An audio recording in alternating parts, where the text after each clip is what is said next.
बच्चों का अस्पताल जो 500 बेडेड चिल्ड्रन हॉस्पिटल गवर्नमेंट ने बनाया है, यहाँ पर हम बच्चों का जो comprehensive care under one roof दे रहे हैं, जिसमें हमारी पीडियाट्रिक्स के पेशेंट आते हैं, नियोनेटोलॉजी के पेशेंट्स आते हैं और हमारी बहुत सी सब स्पेशलिटीज़ यहाँ पर डेवलप हो चुके हैं। जैसे पीडियाट्रिक कार्डियोलॉजी है, पीडियाट्रिक न्यूरोलॉजी है, गैस्ट्रोएंटरोलॉजी है, हेमाटोलॉजी है, नेफ्रोलॉजी है, ऑप्थेमोलॉजी है, ऑर्थोपेडिक्स है, साइकेट्री है। तो ये सारी जो और पीडियाट्रिक सर्जरी है, ये सारी सर्विसेज जो हम अंडर वन रूफ यहाँ पर प्रोवाइड कर रहे हैं, जो लगभग पिछले 2 साल से कर रहे हैं।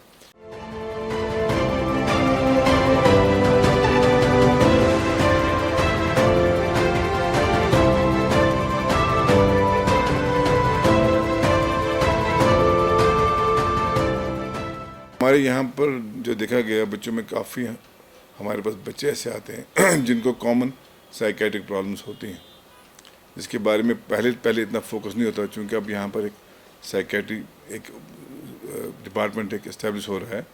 तो वहाँ पर देखने में आया हमारे पास जो ऑटिज़म के बच्चे काफ़ी आते हैं, या हमारे पास attention deficit hyperactivity disorder करके बच्चे आते हैं। बच्चों में जो ये साइकेट्रिक प्रॉब्लम्स हैं, हम लोग कई बार अंडरस्टैंड नहीं कर पाते हैं, समझ नहीं पाते हैं एज पेरेंट्स। तो मैं आपको बता दूं, फोबियाज बच्चों में बड़े कॉमन होते हैं। आप ऐसे समझेंगे जैसे स्कूल फोबिया, बच्चा स्कूल नहीं जाना चाहता, माँ बाप से दूर नहीं जाना चाहता है, ये एक किस्म का फोबिया है। किसी को क्लोज स्पेस का फोबिया होता है, किसी को ओपन स्पेस का फोबिया होता है, किसी को ऊंचाई पर जाने का फोबिया होता है। सिमिलरली कोई ट्रॉमेटिक इवेंट अगर बच्चे को हो, फॉर एग्जाम्पल खुद को कोई हेल्थ इशू मेजर हो जाए तो एक स्ट्रेस में पड़ जाता है, इसको हम PTSD बोलते हैं या पोस्ट ट्रॉमेटिक स्ट्रेस डिसऑर्डर बोलते हैं।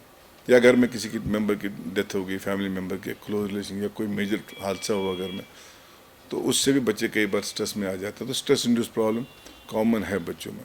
एंग्जाइटी बहुत कॉमन है बच्चों में। हमने यहाँ देखा है कि कई एडोलेसेंट बच्चे और बच्चियाँ कई बार इवन सुसाइड अटेम्प्ट करती हैं। सिमिलरली पैनिक अटैक्स हमने देखे हैं बच्चों में, आते हैं बच्चे बहुत घबराए हुए होते हैं, या कई बच्चों को OCD जिसे हम ऑब्सेसिव कंपल्सिव डिसऑर्डर्स कहते हैं, वो होते हैं। डिपार्टमेंट ऑफ पीडियाट्रिक्स में हमने इस साल में तकरीबन 2000 से ज़ायद बच्चे देखे हैं जिनकी स्क्रीनिंग और एवेलुएशन हुई है,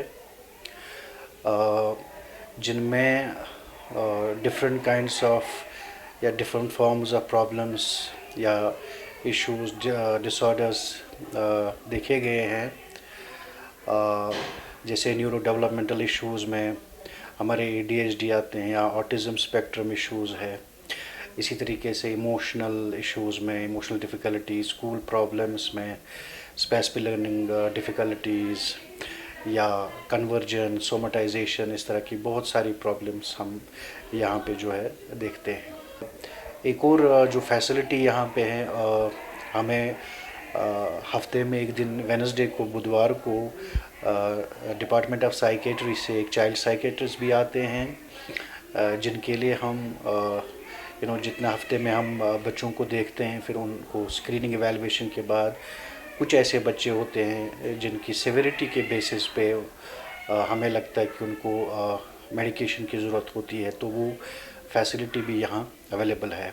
यहाँ पर मोस्टली बच्चों को देखते हैं जिन्हें ज़हनी तकलीफ़ होते हैं या कोई बिहेवियरल प्रॉब्लम होती है, तो उसमें तरह तरह की कंडीशंस हम यहाँ पर बच्चों को देखते हैं, उनको हेल्प करते हैं, उनका मैनेजमेंट होता है यहाँ पर। अक्सर हम देखते हैं कि जैसे बच्चों में आजकल हाइपर एक्टिविटी बहुत ज़्यादा है, चिड़चिड़ापन होता है बच्चों को छोटी उम्र से, या पढ़ाई में ध्यान नहीं दे रहे, या पढ़ाई का एकेडमिक परफॉर्मेंस डिक्लाइन होता है, तो उनको हम यूजुअली एसेस करते हैं। हम देखते हैं उनको कि उनकी वजूहात क्या है, किस वजह से वो प्रॉब्लम उनको आ रही है, तो अकॉर्डिंगली हम मैनेज करते हैं। बच्चों को तरह तरह की प्रॉब्लम्स हो सकती हैं जो हम इनिशियली पिक करके उनका मैनेजमेंट हो सकता है उसका। तो जैसे साइकेट्रिक न्यूरोसाइकेट्रिक प्रॉब्लम्स में जैसे एंजाइटी डिसऑर्डर्स हैं, फोबियाज हैं, जैसे बच्चों को किसी तरह का खौफ होता है किसी चीज़ का, नींद में डिस्टर्बेंस होती है बच्चों को, या फिर न्यूरो डेवलपमेंटल डिसऑर्डर्स में जैसे आजकल बहुत कॉमन ऑटिज्म स्पेक्ट्रम डिसऑर्डर है, या ADHD की प्रॉब्लम है, या इंटेलेक्चुअल डेवलपमेंटल डिसऑर्डर है या बहुत न्यूरो डेवलपमेंटल डिसऑर्डर्स हैं जिनको बिहेवियरल प्रॉब्लम्स एसोसिएट होती है, तो उनको हम यूजुअली पिक करके उनको मैनेजमेंट हम करते हैं यहाँ पर। ज़्यादा डिसोसिएशन हम देखते हैं, सेल्फ हार्म देखते हैं, ओपी पॉइजनिंग के केस देखते हैं। तो वो आते हैं एज ग्रुप 12 to 18, उसमें से ज़्यादा 7th 8th और 9th क्लास के बच्चे हमारे पास ज़्यादा आते हैं जो कि सुसाइड करते हैं या उनको चक्कर आते हैं या उनके आर्म पे सेल्फ हार्म कट्स होते हैं। तो वो देखना कि रीज़न, उसके जो रीज़न्स होते हैं जब हम उनको एसेस करते हैं तो उसके रीज़न्स ये आते हैं कि उनको एकेडमिक डिफ़िकल्टीज़ होती है या फैमिली कॉन्फ्लिक्ट होता है या इंटरपर्सनल रिलेशनशिप इश्यूज़ होते हैं, फाइनेंशियल इश्यूज़ होते हैं, बुलिंग होती है या अर्ली चाइल्डहुड ट्रॉमा होता है।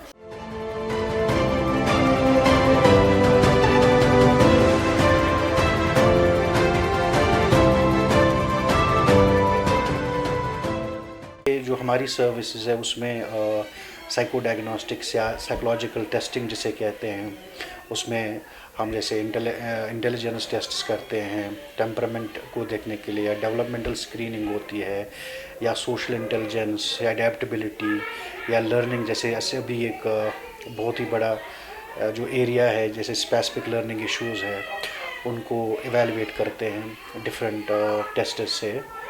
जिस भी बच्चे को एट एन अर्ली स्टेज जो हमने मेंशन किया ऐसे सिम्टम्स ऐसे साइंस आए तो parents should bring the child here. उनको यहाँ पर DIC में हमारा यहाँ पर सर्विसेज है जहाँ पर हम एक्चुअली मल्टी डिसिप्लिनरी अप्रोच है हमारा यहाँ वीकली चाइल्ड साइकेट्रिस्ट सर्विस है, वो हफ्ते में एक बार आता है। Then we have child psychologist, we have counsellors, we have occupational therapist, we have speech therapist. तो बच्चों को अलग अलग जो भी है एक टीम काम करता है एक बच्चे पे जिसको अलग अलग इश्यूज होते हैं, तो we try to address those all issues.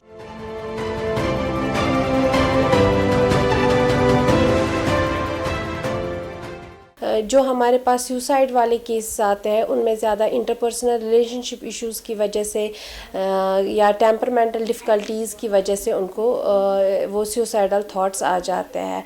तो उसके लिए हमें क्या करना चाहिए? एज अ पेरेंट हमें ये करना चाहिए जब भी हमें कुछ लगे बिहेवियर, छोटी छोटी सी बिहेवियर चेंज अपने बच्चों में, फॉर एग्ज़ाम्पल कभी उनका अभी तक उनका मूड ठीक होता था, सडनली उनके मूड्स में चेंज आ गए, वो एग्रेसिव होने लगे हैं, अलग थलग रहने लगे हैं, उनको भूख नहीं लगती है, नींद नहीं आती है या स्कूल ड्रॉप आउट्स है, स्कूल अवॉइड करते हैं।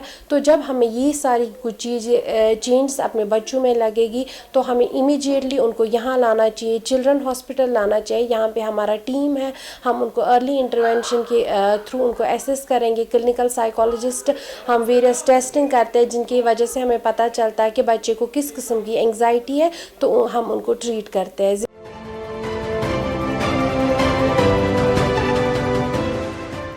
साथ ही साथ हमारा यहाँ सर्विसेज है पेरेंटल काउंसलिंग, पेरेंटल एजुकेशन हम देते हैं जिसमें पेरेंटिंग टिप्स हम देते हैं कि बच्चे की पेरेंटिंग में कौन कौन सी चेंजेस करनी है, ताकि अल्टीमेटली हमारा गोल ये है कि बच्चे का डेवलपमेंट प्रॉपरली हो। क्योंकि पहले जो 1000 दिन है, जैसे गवर्नमेंट की कुछ स्कीम्स में भी हैं जिसमें हम पहले 1000 days of life they are very important. क्योंकि जो भी बच्चे का चाहे लैंग्वेज है, चाहे इंटेलिजेंस है, चाहे फिजिकल डेवलपमेंट है, चाहे मोटर डेवलपमेंट है, जो भी बच्चे को ये डेवलप होता है वो पहले 100 दिन they are very important for the child. तो हमारे डिपार्टमेंट ऑफ पीडियाट्रिक्स में इस तरह की फैसिलिटीज़ मौजूद है, हमसे रब्ता कर सकते हैं अगर आपको लगता है कि इस तरह की कोई भी डिफ़िकल्टी कोई बच्चा फेस कर रहा है उस लेवल की, तो आप उस चीज़ को जो है सेंस कर पा रहे हैं, तो हम आप लोग जो है हमसे कभी भी रब्ता कर सकते हैं department of paediatrics GMC Srinagar से। तो लगता है कि जब से आप यहाँ आए हो आप में कुछ फ़र्क आया है? कितना फ़र्क आया है? पहले क्या होता था आपको? पहले मुझे होता था, फिर मुझे दिल नहीं लगता किताब। ठीक है, मुझे फ़र्क आई बहुत। फ़र्क आई बहुत। तो आपको जो मतलब अभी पढ़ाई में इंटरेस्ट आता है, ध्यान लगता है पढ़ाई में? थोड़ा थोड़ा लगने लगा है।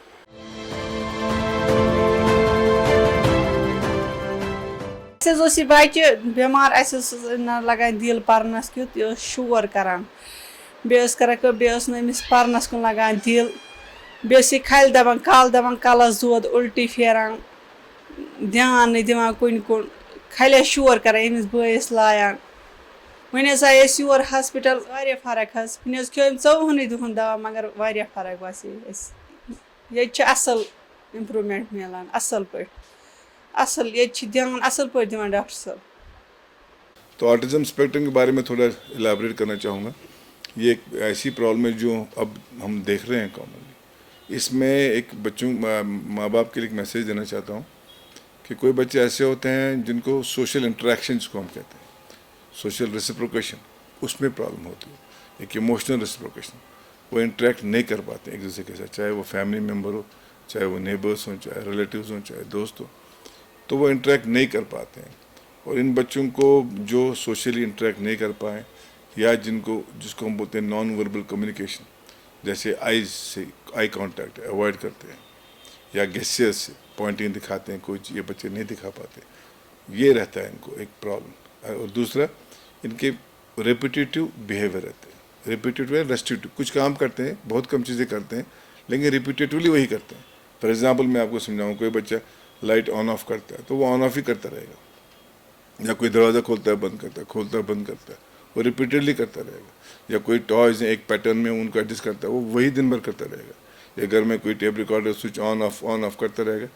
तो ये रिपीटेटिव रेस्ट्रिक्टेड बिहेवियर जो होता है, अगर ये अलामत बच्चों में है तो आप हमारे यहाँ आए, हमारे यहाँ साइकेट्रिस्ट हैं, उनसे मशवरा करें। तो ये कॉमन इवॉल्विंग प्रॉब्लम है आजकल बच्चों में, जिसके लिए हमें एक केयरफुल रहना चाहिए।